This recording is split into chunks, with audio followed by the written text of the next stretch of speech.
নির্বাচন বাধাগ্রস্ত করতে একটি মহল দেশে সংকট সৃষ্টির নাটক করছে বলে অভিযোগ করেছেন বিএনপির মহাসচিব মির্জা ফখরুল ইসলাম আলমগীর।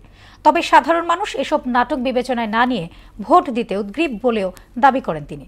আর যারা নির্বাচন বাধাগ্রস্ত করার চেষ্টা করছে তারা গণতন্ত্র চায় না বলে মন্তব্য করেছেন বিএনপির স্থায়ী কমিটির সদস্য আমির খুসরু মাহমুদ চৌধুরী। রোববার আলাদা অনুষ্ঠানে তারা এসব কথা বলেন। তানজিদ ভুঁইয়ার প্রতিবেদন।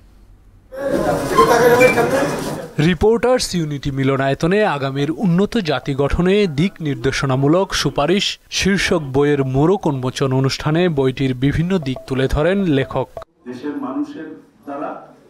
এতে যোগ দিয়ে শেখ হাসিনা বিদায়ের পরও অনেকের মধ্যে অগণতান্ত্রিক আচরণ রয়ে গেছে বলে অভিযোগ করেন বিএনপির স্থায়ী কমিটির সদস্য আমির খুসরু মাহমুদ চৌধুরী। বাংলাদেশের স্বাধীনতার কৃতিত্ব নিয়েছিল শেখ হাসিনা, তার পরিবার, তার দল, মুক্তিযুদ্ধের সব কৃতিত্ব কোথায় গেছে বাংলাদেশ? ওই কৃতিত্ব নিতে গিয়ে তো বাংলাদেশকে ধ্বংস করে দিয়েছে। আবার একটা গ্রুপ এখন বেরিয়েছে, তাদেরকে কৃতিত্ব নিতে হবে। ওই বিএনপি তো কৃতিত্ব নিচ্ছে না। কৃতিত্ব যদি আবার এই খেলা শুরু হয়, ওই যে আওয়ামী লীগের যেভাবে ধ্বংস হয়েছে ওই পথে চলতে হবে। যারা তাদের এই সমস্ত কথা বলে ঘোলাটে করে নির্বাচনকে বাধাগ্রস্ত করার, বিলম্বিত করার চেষ্টা করছে, তারা কি গণতন্ত্রের পক্ষের লোক? এটাকে আমি বলতে পারবো? মহাবক্রেসির মাধ্যমে চাপ সৃষ্টি করে জোর করে সিদ্ধান্ত গ্রহণ থেকে আমরা দূরে থাকছি।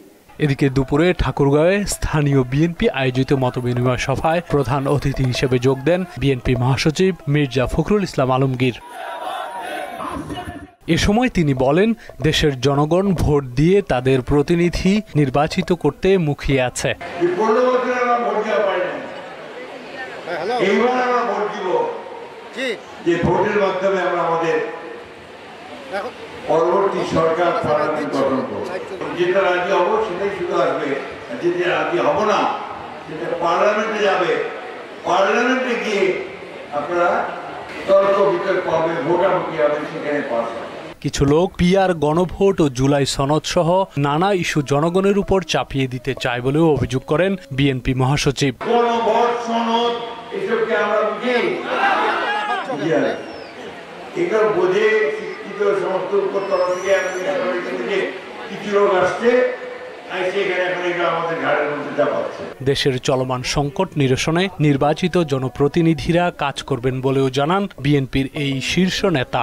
আমরা যদি বিএনপি সরকারে আসি, কৃষক যেন তার যে ধান বলেন, আলু বলেন, যেটা উৎপাদন করবে তার জন্য যেন সে ন্যায্য দাম পায়, সেই ব্যবস্থাটা আমরা করতে চাই। তানজিদ ভুঁইয়া, মোহনা সংবাদ, ঢাকা।